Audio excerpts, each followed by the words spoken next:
Assalamualaikum warahmatullahi wabarakatuh, saudara-saudaraku sebangsa setanah air yang kami cintai, yang kami banggakan dimanapun Anda berada.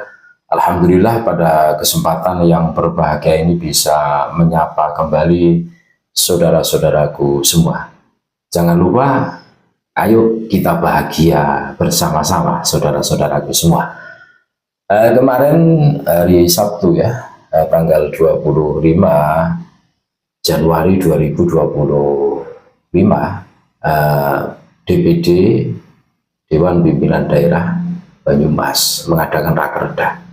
Dari hasil rapat rakerda tersebut ya, rapat kerja daerah tersebut, ada perumusan, ada rekomendasi dari Perjuangan Wali Songo Indonesia Laskar Sabilillah yang ditujukan kepada pemerintah pusat.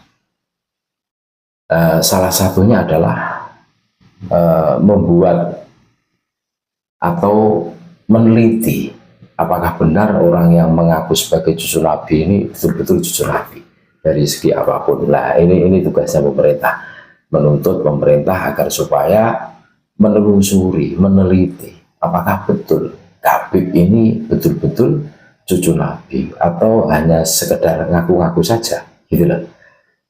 Kalau memang tidak terbukti harus diproses hukum karena membodohi umat, gitu kan.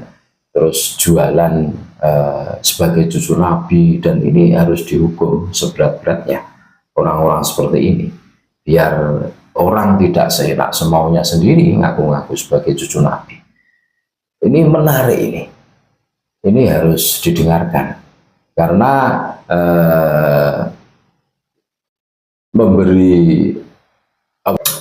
bersuara itu hak semua orang ya, termasuk saudara-saudara kami yang ada di Banyumas. Dari rekomendasi yang dibuat inilah yang ditujukan pemerintah pusat ya, ini ada beberapa opsi yang bagus untuk membangun negara kesatuan Republik Indonesia ini ya. Salah satunya itu meneliti apakah betul Habib itu dzurriyyah Nabi yang selama ini mereka kesana kemari isinya mengaku-ngaku sebagai cucu Nabi. Nah, ini betul apa tidak? Ini harus ditelusuri, ini tugasnya pemerintah.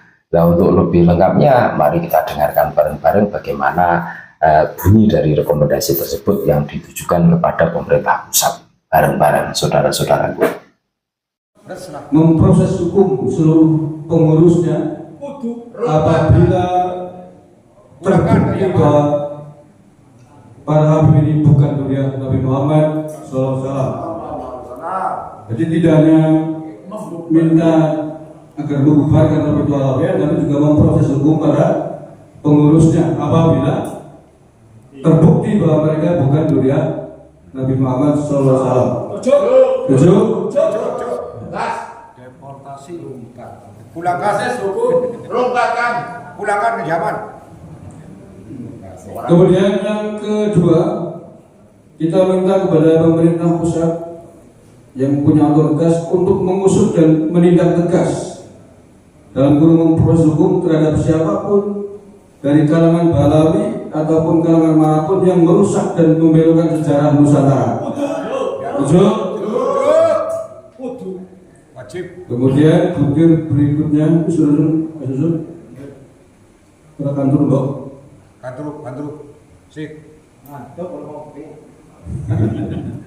Itu rekomendasi pemerintah pusat loh ya. Ya, 1-2. Dibedakan. Engkau dari Pemkab KB kan Pemkab bukan gubernur betul ya.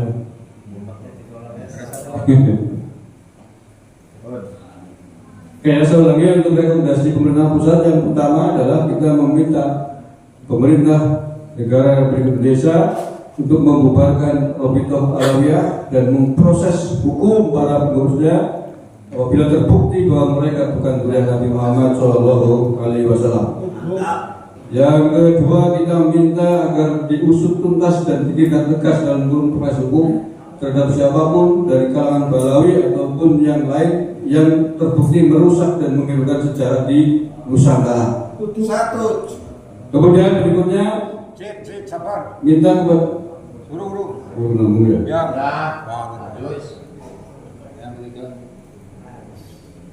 Yang ketiga, minta kepada pemerintah pusat untuk mengembalikan Undang-Undang Dasar 1945 terkait syarat kepemimpinan nasional dalam kurung presiden dan wakil presiden agar dikembalikan pribumi asli. Pribumi asli. Kalau WNI orang Yaman masih bisa karena punya KTP. Ya. Jadi mengembalikan Undang-Undang Dasar 45 terkait syarat menjadi presiden dan wakil presiden, yakni harus warga pribumi asli. Asli, cok tegasan asli. Bang gosok. Aslinya sih gede. Kemudian yang terakhir,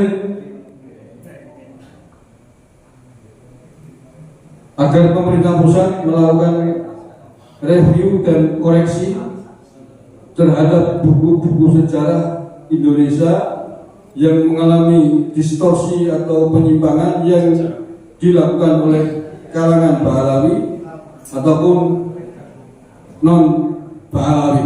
Yang dilakukan oleh Pahlawi dan non Pahlawi. Melakukan review dan